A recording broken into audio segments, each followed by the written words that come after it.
নমস্কাৰ পোনপ্ৰথমে সকলোকে স্বাগতম জনাইছোঁ my research Ayurveda Assam YouTube চেনেলটোলৈকে। Welcome to YouTube channel my research Ayurveda Assam. আজি মই আপোনাৰ লগত ডিছকাছ কৰিব ওলাইছোঁ মাই তুলসী নামৰ এটা প্ৰডাক্ট আছে মাই ৰিচাৰ্চৰ, সেই প্ৰডাক্টটোৰ সম্পৰ্কে।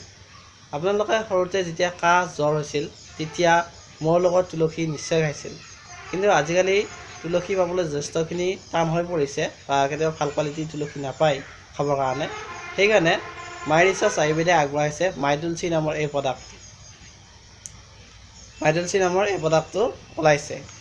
এই মাই তুলসীটোত 5 বিধ তুলসী আছে আৰু এই মাই ৰিচাৰ্চ যোনটো মাই তুলসী প্ৰডাক্টটোই 200তকৈ অধিক বেমাৰ নিৰাময় কৰাত সহায় কৰে, যেনে কাহ জ্বৰ হেপাটাইটিছ হাঁপানি, লগতে যদি আপোনাৰ জইন গাঁঠি যদি বিষ হৈ থাকে সেইবিলাকৰ নিৰাময় কৰাত সহায় কৰে।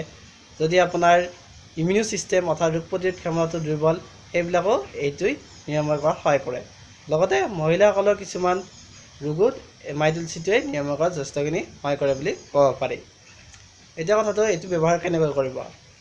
এতিয়া মাই তুলসী এই প্ৰডাক্টটো ব্যৱহাৰ কৰিবৰ কাৰণে আপোনালোকে 1 গিলাচ পানী বা 1 কাপ গাখীৰত যদি আপুনি 5 বছৰতকৈ ওপৰত হয় তেতিয়াহ'লে 1 টোপালকৈ খাব। যদি আপোনালোকে প্ৰাপ্তবয়স্ক হয় তেতিয়াহ'লে 2 বা 3 টোপাল দিনত 2 বাৰ বা 3 বাৰ সেৱন কৰিব পাৰে। যদি ভিডিঅ'টো ভাল লাগিল লাইক কমেণ্ট শ্বেয়াৰ আৰু চেনেলটো ছাবস্ক্ৰাইব কৰিবলৈ নাপাহৰিব। আজিলৈ আহিছোঁ, ধন্যবাদ।